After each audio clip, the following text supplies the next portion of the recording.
Good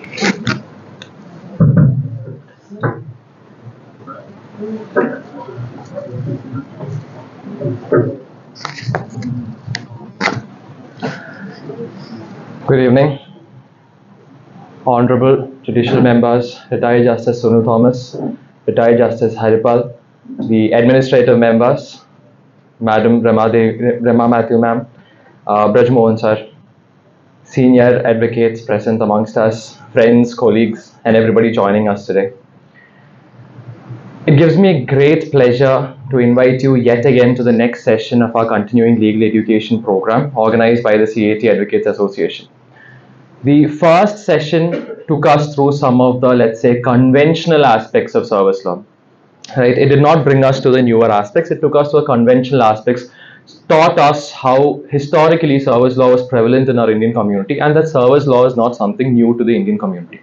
Now, today, what we will look at is the more contemporary aspects of service law, things that we deal with in reality, that all the junior lawyers now must have faced or gone through at least once in their legal career, right?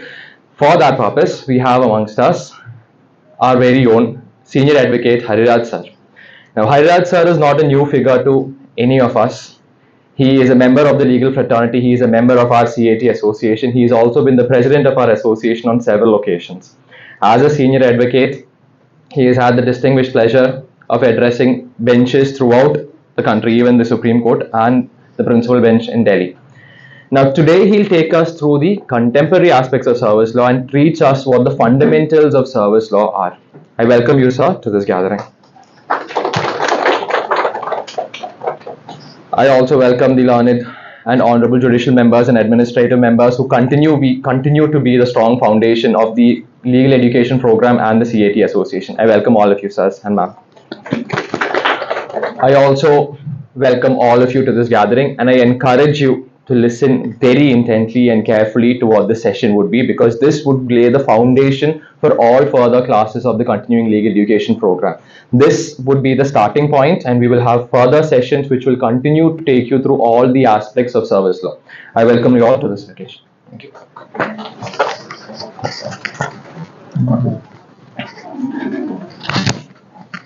Now I'd like to welcome Senior Advocate Hariraj Sir to address the gathering.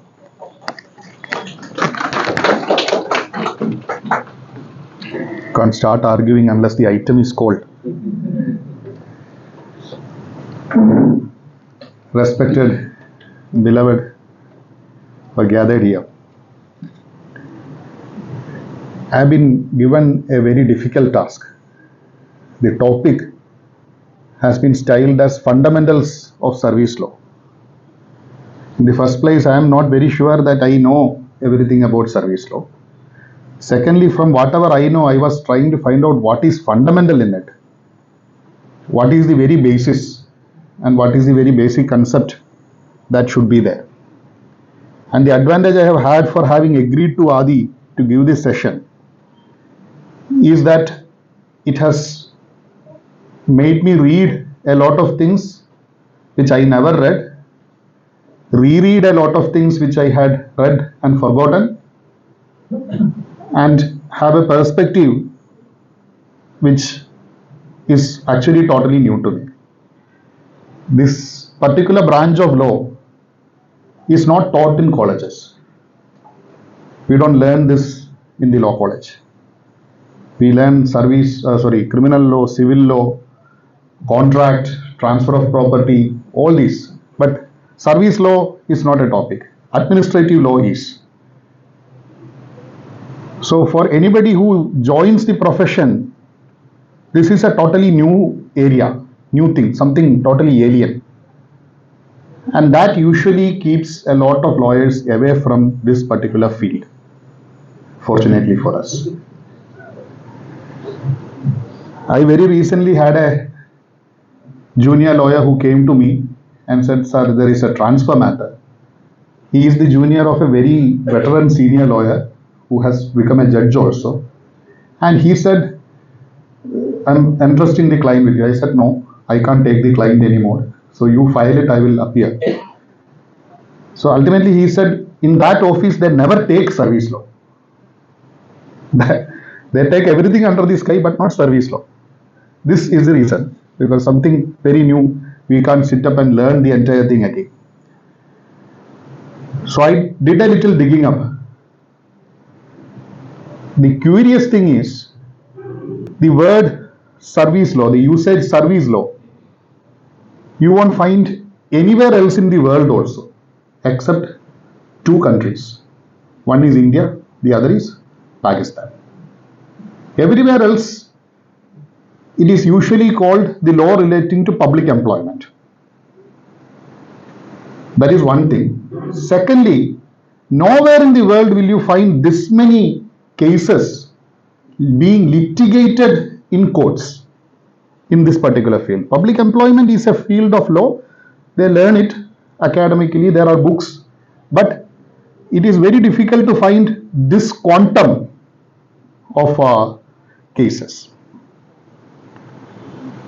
So then, what is service law? I was not able to find a definition in any of the books. There are two books which I would recommend if you are trying to learn public law, service law from scratch. One is the law relating to public services by Samaraditya Pal. Samaraditya Pal is the husband of Justice Ruma Pal. He is a senior advocate in the Calcutta Bar. And second is the, again, law relating to public services by Justice Rama Joyce. Both these books are exquisite material to start with service law if you are wanting to. But then what is meaning of service law? They don't define service law. Usually any book on law starts with saying what is the definition of that particular area of law. So I coined, from my experience, this is my definition of service law. Service law is nothing but administrative law in the context of public services or public employment. So if you are actually looking for something in service law and you are not finding it, you might probably find the answer in administrative law. And once we agree to this, it becomes very easy to understand what exactly is the content of the area of law we are now trying to address. Because administrative law has been defined. The famous definition of Wade in his magnum opus on administrative law, it concerns the administrative authorities as opposed to others. So there are other authorities also, but then there is administrative authorities, the law relating to that. And it also says administrative law is the law relating to control of governmental power. The very purpose of administrative law is to control whom? Control government, which is supposed to control others. This is the chain for the chain. And then there is the definition of Sir Ivor Jennings. Then there is K.C. Davis. K.C. Davis becomes very relevant because he also speaks about judicial review of administrative action. I think it is visible. Okay. But all these definitions usually meet with one criticism. It says it does not distinguish from constitutional law, because constitution is what is made for controlling governmental power, to regulate government power. So what are you saying by saying administrative law is the law relating to control of governmental power? It is essentially constitutional law. So here again is my 10 cents. My understanding is administrative law is actually constitutional law. Only thing is that it is in the context of administration or rather governmental power. Because constitution takes in a lot of other things. Earlier, when the criticism used to happen, we used to understand fundamental rights only as something against government. That has started slowly changing. Fundamental right is not now a fiat against the government alone. It is a fiat against every one of us. Others have fundamental rights and we are expected to respect it. My children studying in college have started saying they want privacy.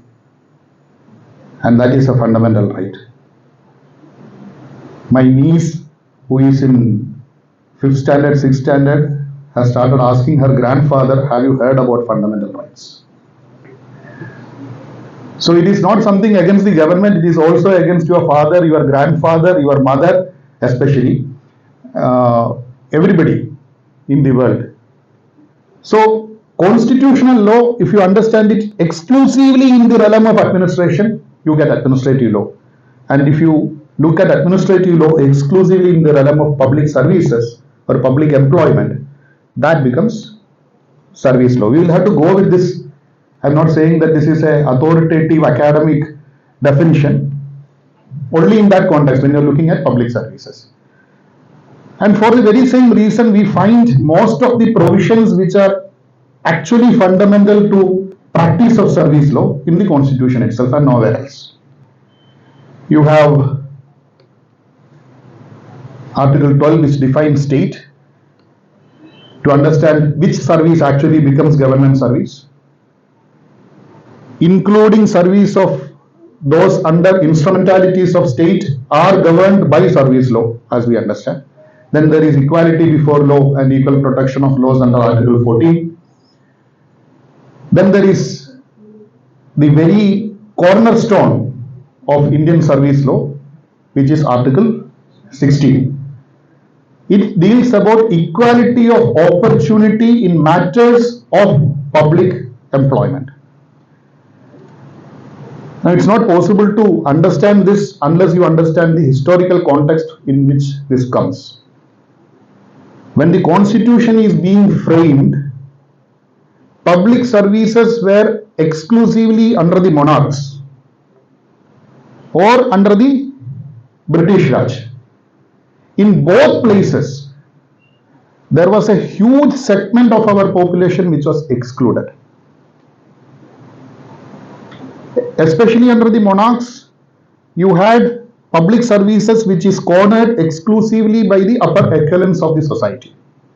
That is why in Travancore we initially had a Malayali memorial which said that the highest post in the government should be available for Malayalis from Kerala. You don't have to bring people from Karnataka, Tamil Nadu and Andhra Pradesh to fill those posts. Immediately followed by saying not all Malayalis are included there, we want an Eedava memorial because there are backward classes in Kerala who is even worse. So this particular concept finds its constitutional avatar in Article 16. The framers of the constitution made it sure that this becomes a fundamental right. Why is it that it is necessary that public employment, public services has to be open to everybody? Is it for providing some kind of economic succor to these people? No. In fact, the intention is slightly different. Intention is to ensure that there is proper representation in the places where power exists. That is why we have a problem with creamy layer, the understanding of creamy layer that is being criticized because of this reason, because it was never understood as an economic measure, it was understood as a representative measure. Of course, if I cross from here, I will stop dealing with fundamentals, I will have to deal with the area of reservation. I won't go there. There is reservation is also provided under Article 16, and then there is lot of things which are not fundamental. Reservation in promotion, reservation in the being reflected in seniority, all those things are in Article 16. And then there is Article 33, which we normally don't refer to because it relates essentially to armed forces, forces relating to public order and intelligence forces. There is a special provision which says that the government can modify the fundamental rights in respect of individuals engaged there, including Article 16. But then this is definitely under judicial review. I will leave it there because we don't see a lot of cases under Article 33, so to say, but there are. Make no mistake of it, there are a lot of cases which comes under Article 33, many of which are never reported for the reason that it relates to that kind of services. Then our constitution has a separate part, part 14, which deals exclusively with services under the union and state. The first article therein is Article 309, important article. It says that the legislatures can make law in respect of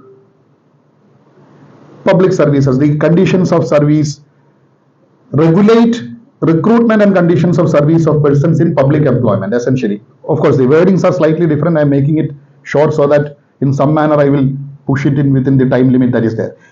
Now, then there is a proviso which says that till the law is made by the parliament or the state legislature, the president or the governor, as the case may be, may make rules. As far as central government is concerned, there is no statute per se by the parliament. The central government services, what we call as CCS, that is the expansion. CCS is Central Civil Service. The Central Civil Service, there is no exclusive legislation on that, but for All India Services there is the All India Services Act. That act has only 3 or 4 sections. It essentially says that rules can be made by the government. I am yet to understand why there is an act of that nature, only to probably define which are the All India Services. Essentially that is the purpose. We have a act in Kerala which has practically copied the All India Services Act. There are also only 2 sections. It says that the rules can be made by the government, and all rules that has been already made also survives. So essentially the legislature has bartered away this particular right under Article 309. That is why you have a huge lot of rules which govern service. The moment you enter into anything relating to service, you are bound to ask the question, which is the rule? And rules are not very easily available also. This difficulty is there. Unlike the acts most of which are available online now, even now we don't have all the rules there. I'll come to the rules a little later. Then there is Article 310. Article 310 deals with what is known as the doctrine of pleasure. Now this becomes very important. According to me, this particular section, these 2 sections together essentially form the edifice, the foundation of the entire service law that we deal with. Why? Because doctrine of pleasure essentially says that a person who is in public service holds office during the pleasure originally of the crown, now of the president or the governor. What is during the pleasure? If the governor or the president does not want you, you can be thrown out. Originally in common law in United Kingdom, the principle was that the person anybody in the government service used to hold office during the pleasure of the crown. Now, if there is a pleasure of the crown, it essentially was something like a contract at will. The crown can send away anybody. And the courts have gone to the extent of saying that it is possible to regulate this pleasure by statute. Parliament can pass a statute and regulate this. But if it is violated, then also it is not possible to go to the court. Statute will be there regulating the pleasure. In fact, something very similar to that we have. Pleasure was regulated by saying that you should give an opportunity before dismissing a person. Somebody was dismissed without any opportunity. He goes to the court. Ultimately, it reaches the Privy Council. The precedent I have not noted now. They said, no, you cannot come to the court. You can only go to the administrative authority, and that is the be all and end all of it. If finally the administrative authority dismisses your petitions and appeals, you are done. No judicial review. But that situation has undergone a substantial change in our profession. I will tell you why. Now, if you look at Article 309 and 310, there is a very vital difference between these 2 articles. Article 309 says the power to legislate is subject to the provisions of the Constitution. But Article 310 says doctrine of pleasure is subject only to express provisions in the Constitution. The word express provisions are used. So there is no question of implying anything against the doctrine of pleasure also. And that express provision you will find in Article 311. This is the exception to the doctrine of pleasure essentially. It says, number one, two riders are there. One, who can dismiss or remove? The jurisdiction to remove or dismiss any public servant in exercise of the power of doctrine of pleasure will be only on an officer who is not below the rank of the appointing authority. Now this traces its origin from the original charters that were issued to the British East India Company. They had employees of British East India Company employed by the company, and there were also the higher officers who were employed by the Crown. And for them, there was a charter which said the employees of the company will hold during the pleasure of the company, and those appointed by the Crown will hold during the pleasure of the Crown. Now this became a little difficult when the Crown took over the governance of the country from the company. The 1857 revolt, and following that immediately thereafter, there were the first Government of India Acts. Now this continued, Government of India Act of 1915, 1919, all those things started putting in this kind of fetters. And the second fetter, that is the procedure, that came in 1919 Government of India Act. These two provisions were actually there in Government of India Act of 1935 also. It says that one, only those above, equal or above the appointing authority can dismiss or remove. Dismissal, removal or reduction in rank can be done only after a proper procedure where an opportunity is granted to the person who is subjected to that. Why? Because all these three were, even at that point of time, penalties prescribed for the government servants. Now then there is exception to the exception.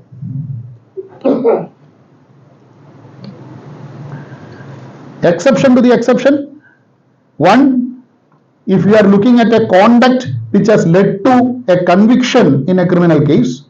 Two, when it is impracticable. Three, when it is not expedient in the interest of security of state. I will not go in detail over there because I don't consider that to be too fundamental, that whenever the association is conducting a class on disciplinary proceedings, probably a more detailed analysis can be there. So there are essentially two exceptions to the doctrine of pleasure, and those exceptions are one on jurisdiction, two on procedure, and there are exceptions carved out on the question of procedure also. This much you should keep in mind. But why is this so fundamental and important? It is so fundamental and important because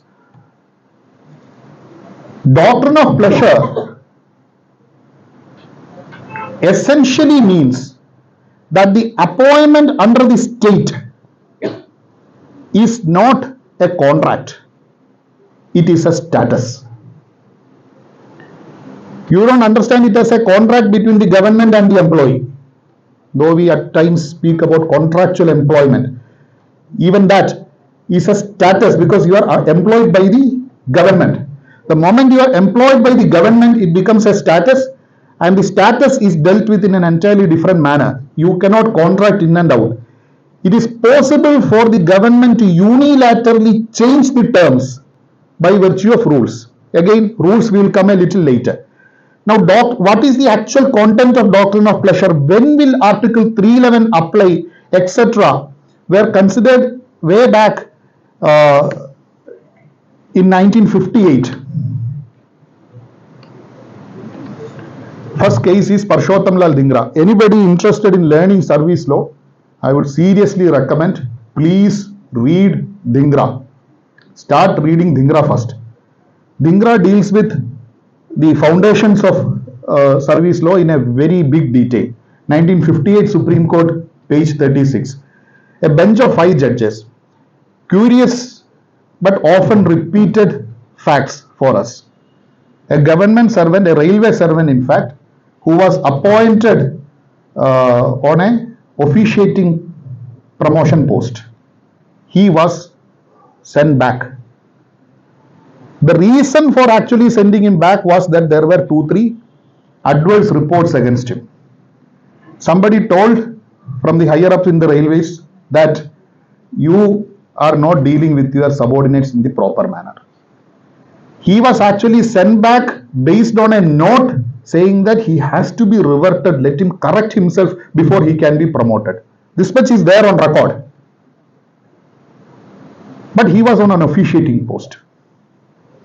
When he was sent back to the lower post, he challenged it on the ground that 311 applies. The Supreme Court majority of 4-1 holds that in that facts, doctrine of pleasure applies without fetter from Article 311. Why? Because he is only holding it temporarily. He doesn't have a right over the post, no lien. And court also goes on to say, you will find that 311 applies only when it is a penalty. If it is a penalty, that is dismissal, removal, reduction in rank, if it is a penalty, it will apply. One of the most beautiful dissents in service law is also available in this judgment. His Lordship Justice Vivian Bose dissents spectacularly. He says very correct. It applies only when it is a penalty. But who decides whether it is a penalty or not? Will you decide it based on what is contained in the order you are challenging, or will you decide it based on the effect it creates on the employee? And Justice Vivian Bose said you should decide it based on the effect it creates on the employee. But of course, he was on a minority. Now, he gets vindicated a few years later by a larger bench, Motiram Dekha versus General Manager. Here again, officiating service. They were sent out on adverse reports and observations. The majority now holds that what is held in Dhingra is not fully correct. You will have to look at the effect. And then said 311 applies. This remains to be a fluid situation even today, because we have to test it on each fact, whether it is penalty or not. But these two decisions read together makes interesting reading. And also, if you can look at Tulsiram Patel, which tells us why there is this doctrine of pleasure, it also tells us that doctrine of pleasure is more on the side of public interest than as a prerogative of the government. So what is being done is not to give some kind of power to the government, but in the interest of public, a position is made. So doctrine of pleasure, according to me, becomes very important edifice. If you are trying to learn service law, this is something which you should learn a little deeply. I have only touched at the very periphery. Of course, then there are the line of judgments in Shamsher Singh and connected cases, which says that whose pleasure it is. It says pleasure of president or the governor. Shamsher Singh essentially says that yes, governor, true, but governor's pleasure is the pleasure of the cabinet. You cannot have a pleasure which is different from the cabinet. The famous river analogy of Justice Krishna Iyer, which says that it is not Potomac which furnishes, which swells the waters of Ganga. It is the Thames, because you are coming from the parliamentary democracy situation. Again, Shamsher Singh is another beautiful judgment, especially if you are interested in poetry in judgments. Well, that being the very basis, academic basis of what is the time? Okay, we still have time. That being the academic basis of what we know as service law. Just getting into a little practical side. If a person from service comes to you with a complaint, normally it will be three kind of orders. One would be purely administrative. You can look at the cases like transfers, postings, promotions, decisions on DPCs, pay fixations. All those are essentially administrative orders. There is no list, there is no dispute that is being decided. Second is quasi-judicial exercise by the administrative bodies. That is the case where you are looking at, say, disciplinary proceedings and the like. Third is quasi-legislative, that is the rule making. The rule is actually against you. So three things will be there. Broadly, if you divide, it will be either an administrative order, a quasi-judicial order, or a quasi-legislative exercise by the administration. Now, the most intense judicial review available with us is in respect of quasi-judicial orders. Everything under administrative law, every possible ground under administrative law is open when it comes to quasi-judicial orders, because there is a list that is decided. Then the person has to be heard, the proper opportunity has to be given, proper reasoned order has to be there. If there is any kind of personal bias by the authority who is taking the decision, out goes the decision. All this applies on all fours when it is quasi-judicial. A slightly lower standard is applied in respect of administrative orders. And the most lowest, toughest possibility is when you are looking at a quasi-legislative exercise. Not an easy, because it becomes on the realm of policy, extreme arbitrariness. Normally, never is malefice available to challenge normally. Abnormally, yes, at times. So, the standard, the easiest to challenge normally is the quasi-judicial one.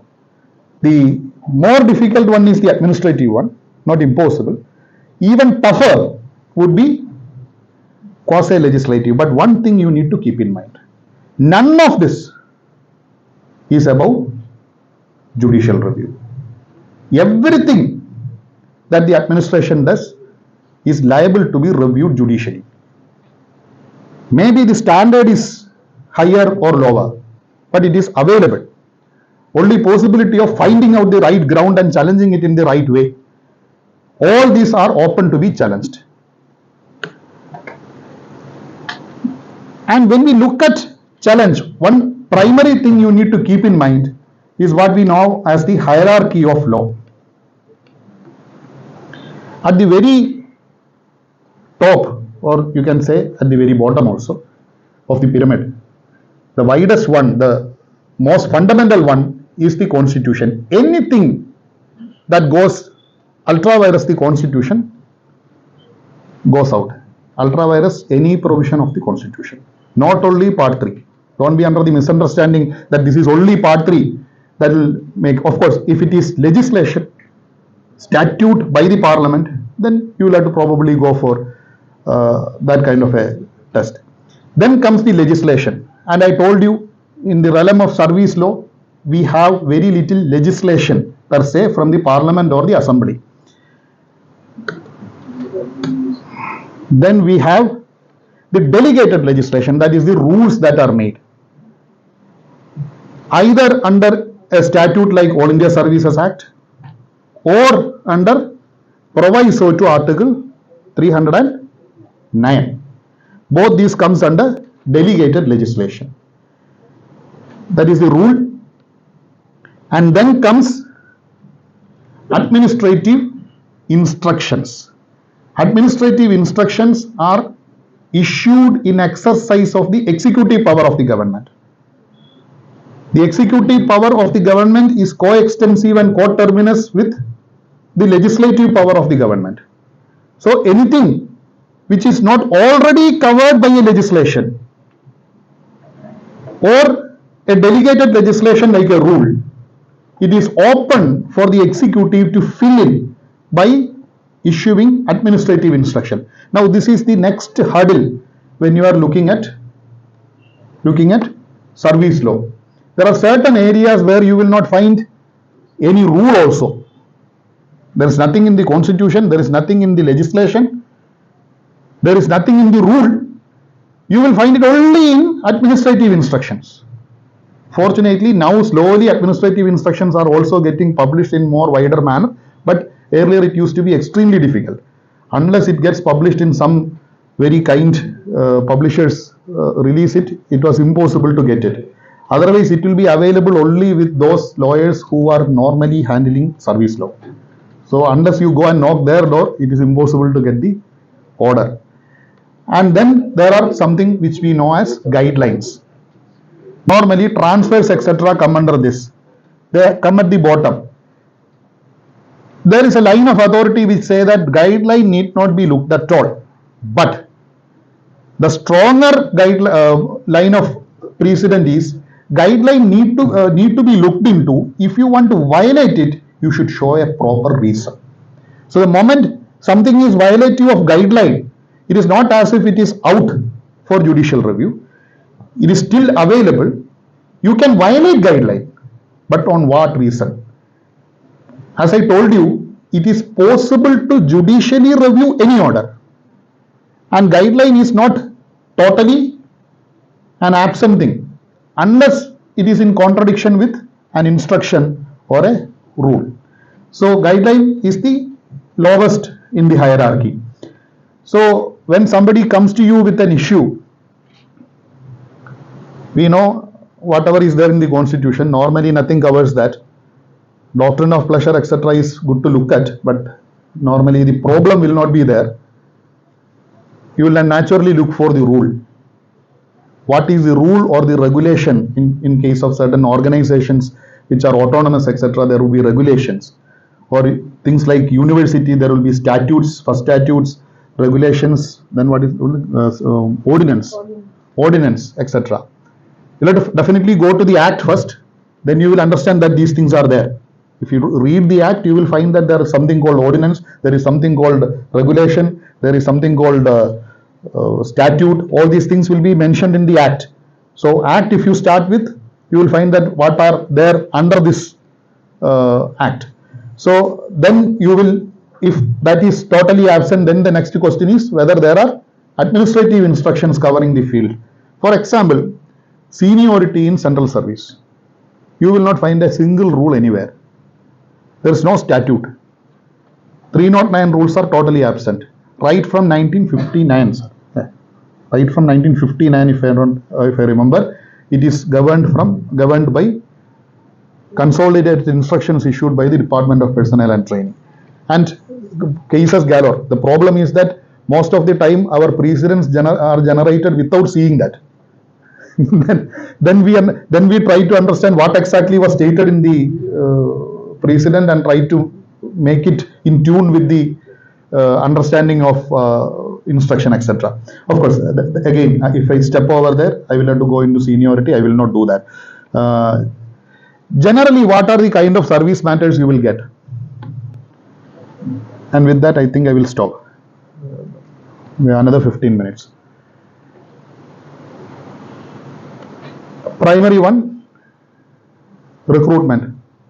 All those cases relating to Public Service Commission, the direct recruitment in central service, all those things, notification, everything.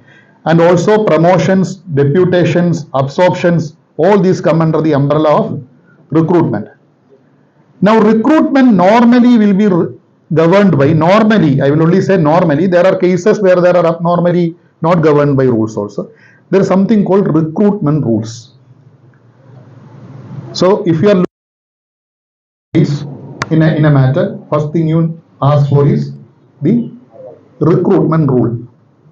And at the end I will tell you where to get the rule also. Trade secrets. It is supposed to be published etc. but getting it is a slightly difficult thing. But there is something called recruitment rules. In state service we call them special rules. Why? Any answer why? State service it is called special rules. Why is it special? Because there is a general rule. General rule is the rule which we have in that yellow book called Kerala State and Subordinate Service Rules. That is the general rule. That is part 1 and part 2 of KS and SSR. That is the general rules. Then if you look at that, you will find that there is a part 3, which are the special rules. That is the rules specifically for each different state service or subordinate service. So they are called special rules, essentially recruitment rules. And of course, in recruitment, there may be quotas prescribed from different methods. There will be question of reservation. All these things will be governed either by rules or instructions governing that area. Again, reservation is an area where there is no rule as far as central service is concerned. There are rules in respect of that in KS and SSR. But again, as far as central service is concerned, it is again going by administrative instructions. And then there is a huge line of precedence on reservation and on quota. Quota, I mean in respect of different sources. A particular rule may say that 50% of the vacancies will be filled by direct recruitment and another 50% will be by promotion. And in promotion, 25% will go to one category, 25% will go to another category, maybe even more number of categories and smaller and stranger percentages will be fixed. All this normally leads to some kind of litigation, keeping us busy. Now, then there is what is known as, once you get into the service, you want to get paid. And how pay is fixed is another huge area, again governed by rules. There are something called pay scales, increments. I am not going to go into the details of that. Every 10 years or so, the entire pay scale is revised. Pay scale would mean that there is a minimum and a maximum. A person joining the service will start drawing at the minimum. Every year he will get an increment and there will be a maximum of the scale. This entire scale will change in about 10 years when the pay commission reports are acted upon. So that is known as revision of pay.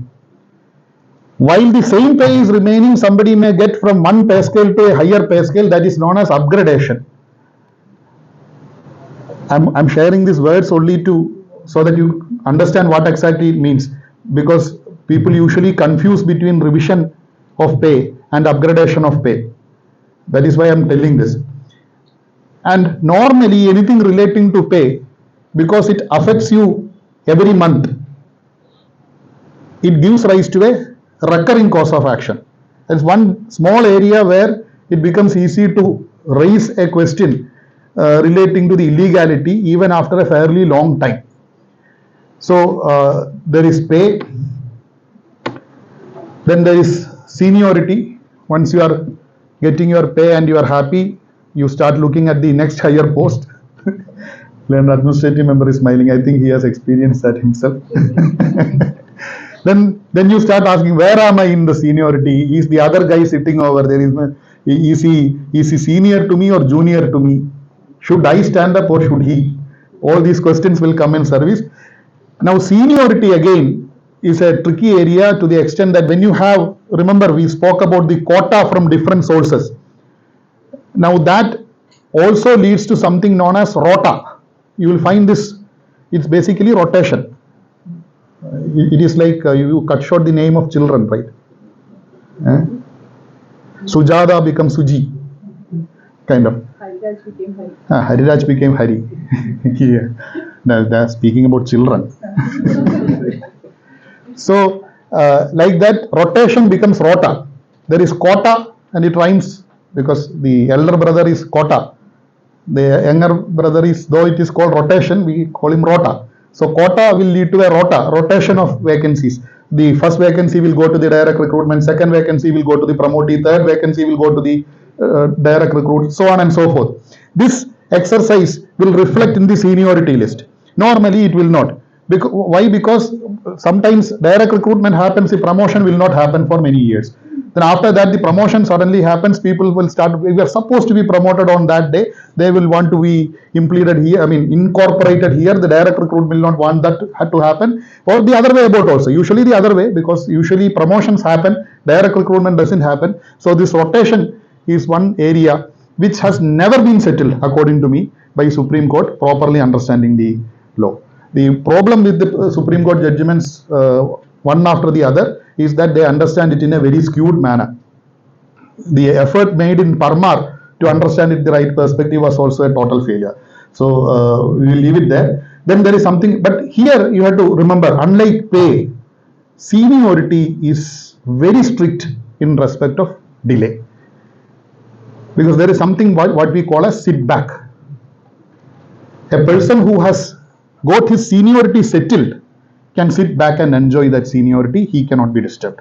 So that creates a right both in court as also before the administrative authorities. It is a sword and a shield at the same time. There is a full bench decision of the High Court of Kerala which enumerates this beautifully. Justice, His Lordship Justice Giri's judgment, forgot the name again. I made it a point not to refer to too many cases because being fundamentals, I do not want to go there.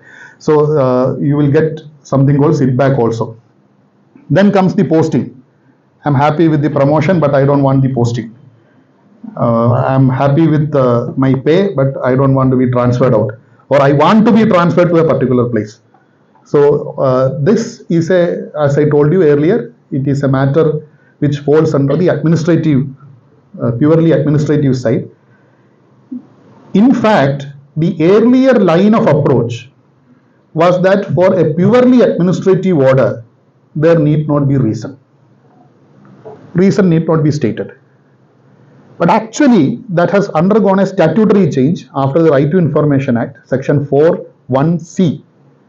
It says that a purely administrative order should be supplied with reasons in the order, and it should be communicated to the person who is affected by that. We are yet to see that being applied strongly in any of the transfer matters. Strictly, you will find a ground race. At the end of the day, we get the representation disposed of, so it is never pressed. But there is one judgment by the Kerala High Court which says the reason has to be indicated. So that is there is normally anybody who joins the service has a transfer liability.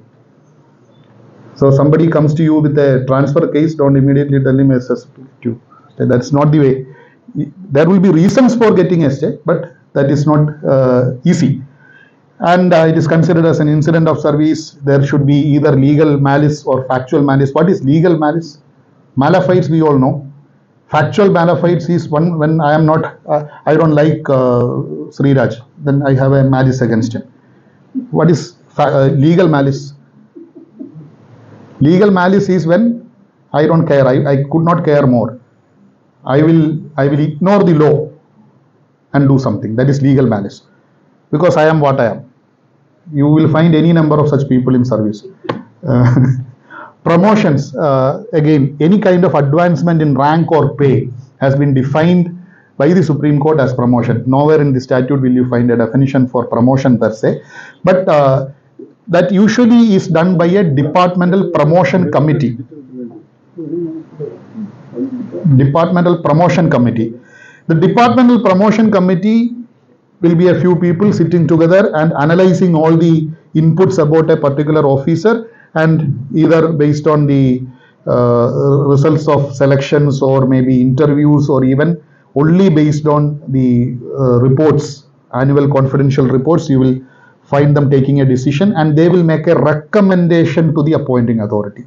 DPC is not the person giving the promotion. They will send a and if the person is at that point of time under a cloud, so to say, if there is a proceedings etc. pending, it will be kept in sealed cover. If he is acquitted, if it finally ends up in no penalty, the sealed cover has to be opened. The sealed cover essentially contains the consideration of the DPC as if the person is not under cloud. This is what is necessary. Usually very difficult for human beings to do. The moment they know it is a question of sealed cover, they will weigh with the persons who are sitting there. But what the law requires is without considering that there is a proceeding, because proceeding has not concluded. You have to take a decision. It will be in the sealed cover. Once he is acquitted, it will be opened, and whatever is in the sealed cover will be acted upon. Then there are grade promotions and non-functional promotions. Again, I will leave it there. That is what we call as MACP, ACP, TBOP, BCR, all those things, which are time-bound, usually time-bound promotions. Then there is disciplinary action. Disciplinary action, there is question of suspension. The procedure is again provided under rules. Normally, the rules will be in the CCA category.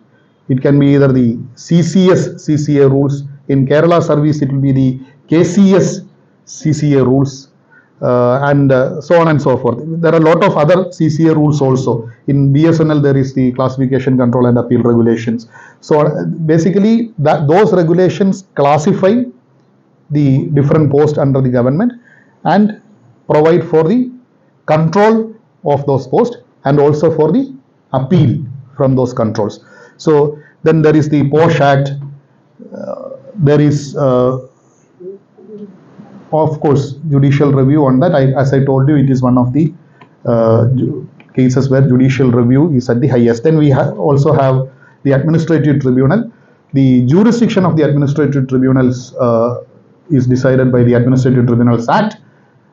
If you go through the Act, you will come across this section 3Q, very widely worded. Anything that can be included under the sky is included there in respect of service. It says any other matter whatsoever is the last words. It speaks about a lot of inclusive things, remuneration, pay, promotion, etc., recruitment, everything. And then they say any other matter whatsoever, very widely worded word.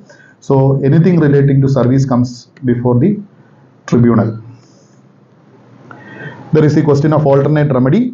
Again, alternate remedy, very recently I came across an order by the government of Kerala which says, some department in government of Kerala which says that unless you have exhausted the remedy in our department, if you go to the tribunal, we will proceed against you, etc. Totally contumacious according to me, because the statute says in ordinary course the tribunal will not, we can always find something extraordinary in any case. That is why lawyers are there.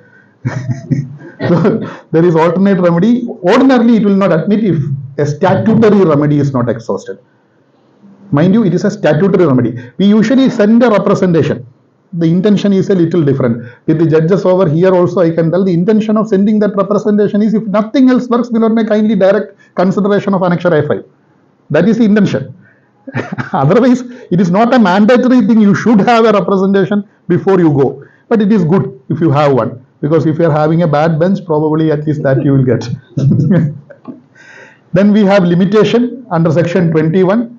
Then we have jurisdiction.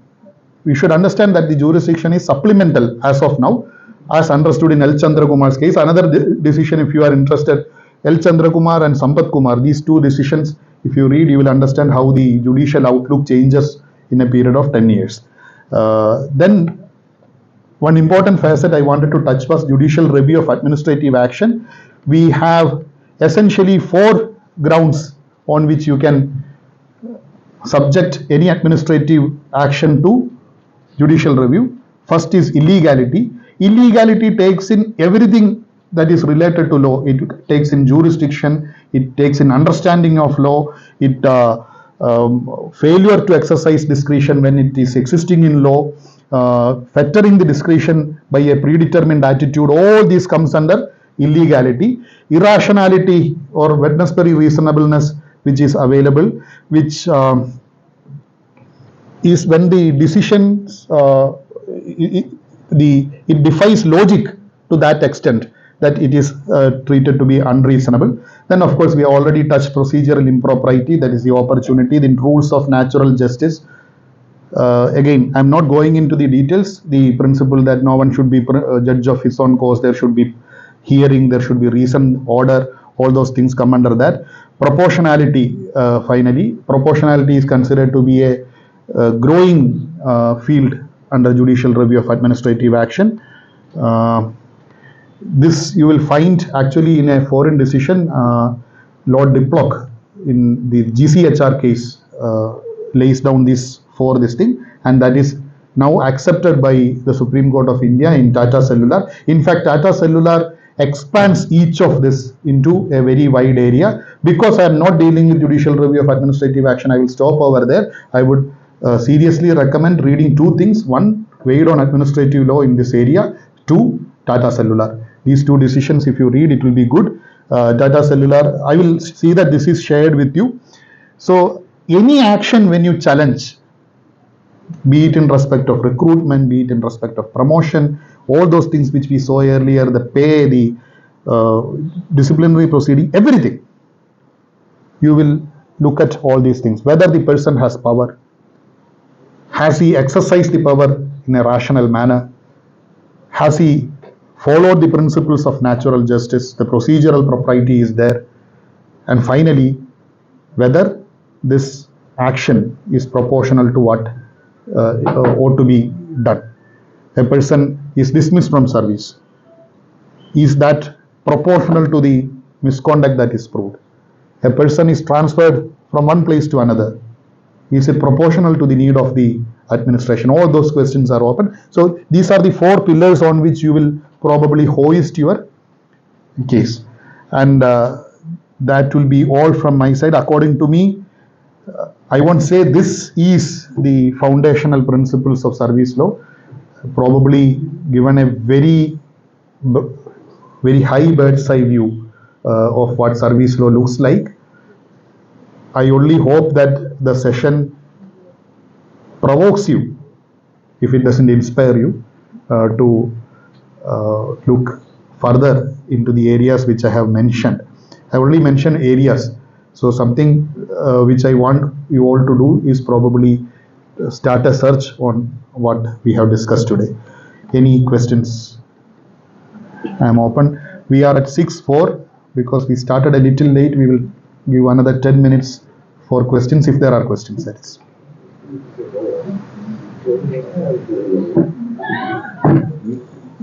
Right, on the lighter side, I said there is one principle which is above all this. Show me the man. Show me the man, I will show you the rule.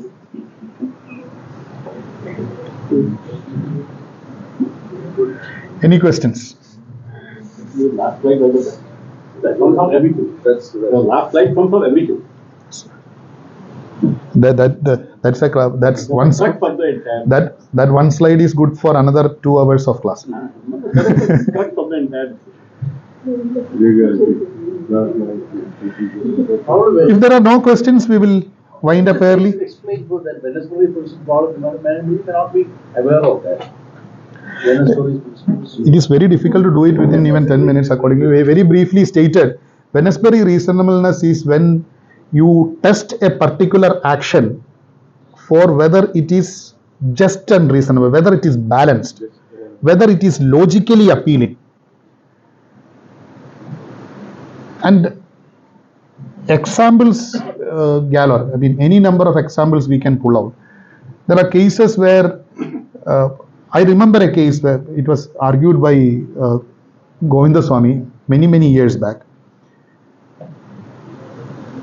A railway servant, they were deployed for clearing some kind of a problem on the track. Some accident occurred and they were clearing that. Work was going on. Food was provided at the site. The food was stale. Food was stale. Nobody's mistake. Somebody who supplied the food brought us some stale curries or something like that.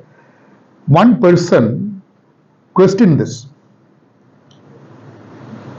And railway superiors, being what they are, said, you either eat that and do your work. He threw it down in front of the superior and went back to work. And the charge read that he threw it down and went back to work. This was the charge. And he was dismissed from service. Just dismissed from service. Because the person in front of him, he threw it, probably is the disciplinary authority also. This is where it is typically unreasonable. I'm giving you a huge example, something on the very face of it. But mind you, the person had to come to tribunal to fix it at the end of the day. No appellate authority thought that it is a fit case for interference. initial years of my practice, so I was actually astonished. Now I am not. After many years, I feel this and more can happen. A person who applies for leave on the ground that his child is getting admitted into the medical college, not as a patient, as a student. He wants to take her to Vellore and admit her. The request is turned down, citing the rule, leave is not a right. Leave is not a right, and he is correct. The authority is perfectly statutorily on all fours legal. Another case which reached here again. He couldn't go, he absented himself, but that he managed somehow, and then he gave another application, and strangely enough,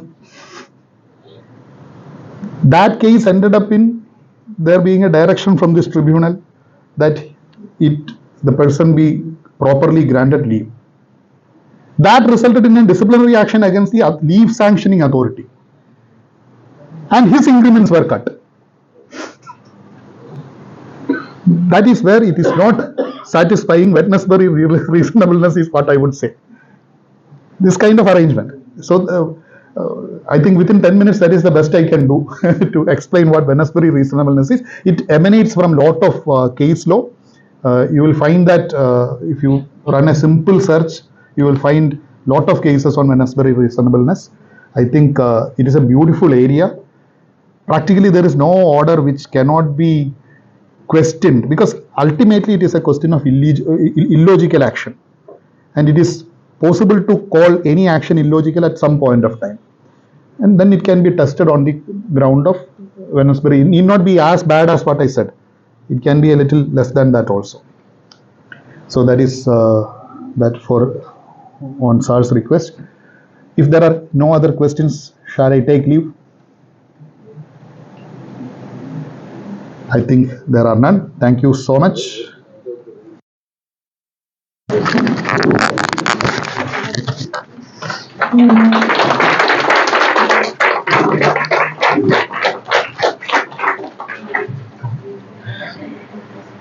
Thank you, sir, for that truly comprehensive, nuanced, and meticulously prepared presentation also. At this juncture, I request our HOD, Retired Justice Sunil Thomas sir, to kindly hand over a memento to Hariraj sir for his, in appreciation of his efforts. Well done. Well done. So done a lot.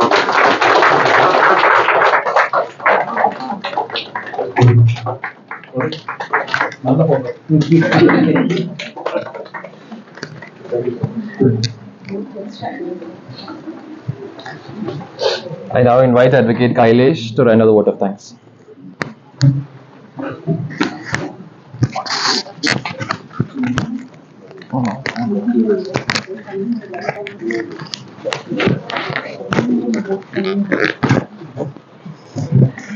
Good evening, everyone.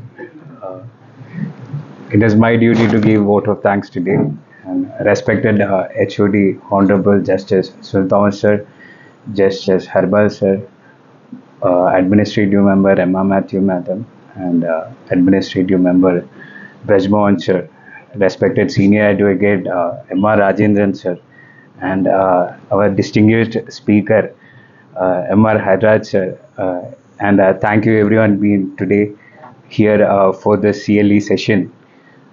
And it was quite, we actually got an overview over how this service law is made, or like what are involved. Sir also had given us this provisions which in constitution that are involved here, the types of administrative problems that are coming and what are coming before this bench. Apart from that, thank you everyone for giving your time for learning, and once again, one other thanks I want to give to M.R. Rajendran sir is that he had donated some books to Central Administrative Tribunal Association Library. Thank you, sir. and it is accessible for everyone. If anybody needs, it is here in our hall only. And that is for today. And thank you, everyone. Have a wonderful evening. Thank you.